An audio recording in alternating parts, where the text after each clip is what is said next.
What's up everyone, DarkScream217 here, and today it's going to be another anime fandom related rant.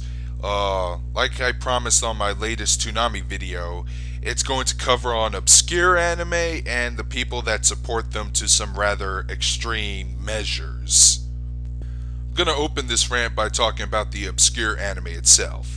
Now, about a few months ago, I made a somewhat aggressive video response to Lava Buster because when he was ranting about people who bash on popular things to rip on, like Twilight, Justin Bieber, etc., he said the alternative was to find more obscure stuff to bash on instead. But after chatting with him in private messages after both of our video responses were uploaded, he really just meant for people to search for lesser known things whether they end up liking it or not. And by the way, he and I are on good terms, so there's really no bad blood there involved, I can assure you that. And if he does actually mean that, then yes, I do agree with him.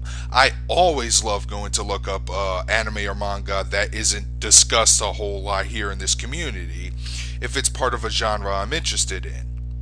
Mostly because when I was growing out of Toonami back in 2004, I decided to save whatever yard work money I earned to go to a nearby Suncoast or Best Buy, and I started picking up some Tenchi DVDs because, you know, I loved it back when it was airing on Toonami, so I decided to check out one of the Tenchi movies and stuff. However, from a word of mouth from my friend when I asked, is there any anime as crazy or fucking weird as Fully Coly? And he answers, Excel Saga. So, out of curiosity, one day I picked up Excel Saga Volume 1, watched the first 5 episodes, and boy, it was hell of an experience, and it's actually one of my top favorite anime, just one of my top favorite anime in general. And from there were some previews on those DVDs for other anime licensed by ADV Films. So I decided to go check more stuff from there, such as Azumanga the Slayers OVAs, Burn Up Excess, and so on. Now granted, some of those shows are more remembered and well known today thanks to the more capable accessibility to the internet and whatnot, since hardly anyone I knew locally as an anime fan told me about these anime I mentioned before. And I should say that obscure is a somewhat subjective term, and there's not a whole lot of anime that doesn't go completely unknown now because of this. However, about a year ago, I did stumble upon another anime I've never, ever heard about, ever, called Space Pirate Mito. It's a 90s anime. And, you know, it was there for $15 for 2 seasons, and I said, $15? Oh, why the hell not? So, I'm currently watching the middle of the first season, but so far I'm actually kind of enjoying it. My only real complaint about it so far is that they use some really early CG, and it doesn't look all that well. Now, I'm not saying all obscure anime is good, because, you know, before I, became a member of this YouTube anime reviewing community, I did not know much about Green before. And I do apologize for constantly mentioning that anime I hate so much. I really do. I want to drop it. However, it's just that I don't have an obscure anime in my collection I completely despise as much as Green. And some of the shows I really do need to finish up before I pass final judgment on. So Green's officially the worst anime I have in my collection. That being said, I do like exploring for anime that's not well known or time completely forgot. And I usually I never look at reviews a whole lot other than a few trusted sources, but even then they don't really discuss the stuff I'm searching for.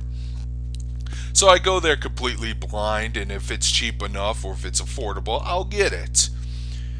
It was always providing me an entertaining experience on what the hell I just stumbled upon, for better or for worse. But yeah, I always just like to go for some of the lesser known stuff. I do like to go outside the box. Now for the flip side. Some of the obscure elitists and fanboys out there, it's similar to a hipster mindset where they want their anime to be obscure, not that well known. They don't want it airing on a mainstream TV block or anything. They don't want it even licensed here. They don't want a growing fan base, at least in the Western world. And if that happens, it automatically becomes shit to them.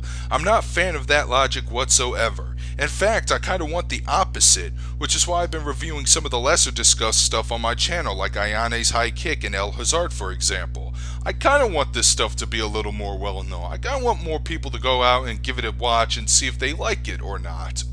Preferably liking it, but yeah. If they don't like it, oh well, tough cookies. I tried though, at least I got it out there. Granted, you can develop an army of fanboys once something gets popular, but that happens to everything. You're just gonna have to ignore them and enjoy it the way you still do. I mean, I got into an argument a year ago on the comic section, on my end of Bandai's licensing and DVD production over in the States. It's the one with the Gothic thumbnail with the canceled title slapped on it. Well, someone actually commented on wanting all anime to be obscure, be for a select few, because of the Shonen Jump fan base. Of course, I did kind of explode on them, because even though I don't like parts of the anime fan base, I really don't, I mean that, I don't want it to go back into complete obscurity again.